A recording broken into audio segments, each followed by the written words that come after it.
ସାର୍ଥକ ଥିବା ଜାହାଜରେ 10 ଜଣଙ୍କୁ ହତ୍ୟା। ଜାହାଜର ନାଁ ହେଉଛି ଡେଥ୍ ସିପ୍।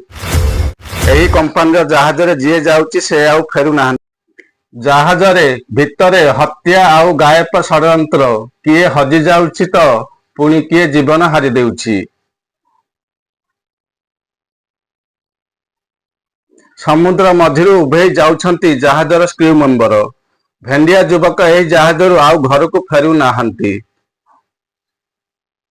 ଜାହାଜ ଭିତରୁ କେଉଁ ଉଭେଇ ଯାଉଛନ୍ତି ସମସ୍ତେ। ଏପର୍ଯ୍ୟନ୍ତ ଏହି ଜାହାଜ କମ୍ପାନୀର 10 ଜଣ କ୍ରିଉ ମେମ୍ବର ମୃତ୍ୟୁ ହୋଇଗଲାଣି।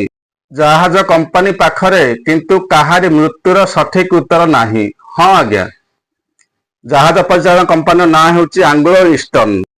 ଏ କମ୍ପାନୀ ବିଭିନ୍ନ ଜାହାଜ ପରିଚାଳନା ଦାୟିତ୍ୱ ନେଇଥାଏ।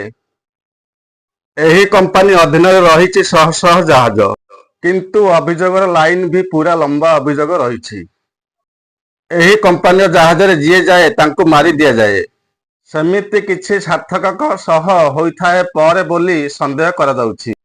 ଟିକିଏ ଏହି ସବୁ ଜାହାଜକୁ ଦେଖନ୍ତୁ। ଏହି ସବୁ ଜାହାଜର ପରିଚାଳନା ଦାୟିତ୍ୱ ନେଇଛି ଆଙ୍ଗ୍ଲୋ ଇଷ୍ଟର୍ନ କମ୍ପାନୀ। ସୂଚନା ମୁତାବକ ଜଣେ କି 2 ଜଣ ନୁହନ୍ତି। ପୂର୍ବରୁ 10 ଜଣଙ୍କୁ ହତ୍ୟା କରାଯାଇଥିବା ଅଭିଯୋଗ ହୋଇଛି ଏହି ଆଙ୍ଗ୍ଲୋ ଇଷ୍ଟର୍ନ କମ୍ପାନୀ। ଯେଉଁ ଜାହାଜ ଦାୟିତ୍ୱରେ ଏହି କମ୍ପାନୀ ଆଙ୍ଗ୍ଲୋ ଇଷ୍ଟର୍ନ ରହିଥାଏ, ଏହି ଜାହାଜର କ୍ରିଉ ମେମ୍ବର ମୃତ୍ୟୁ ହୋଇଥାଏ। ପରେ କୁହାଯାଏ କି କ୍ରିଉ ମେମ୍ବର ଜୀବନ ହାରି ଦେଇଛନ୍ତି। ଯଦି ଦେଖିବା ଅକ୍ଟୋବର 2021ରେ ଥାର୍ଡ ଅଫିସର ଶିବଙ୍କ ମଲ୍ଲିକଙ୍କ ମୃତ୍ୟୁ ହୋଇଗଲା।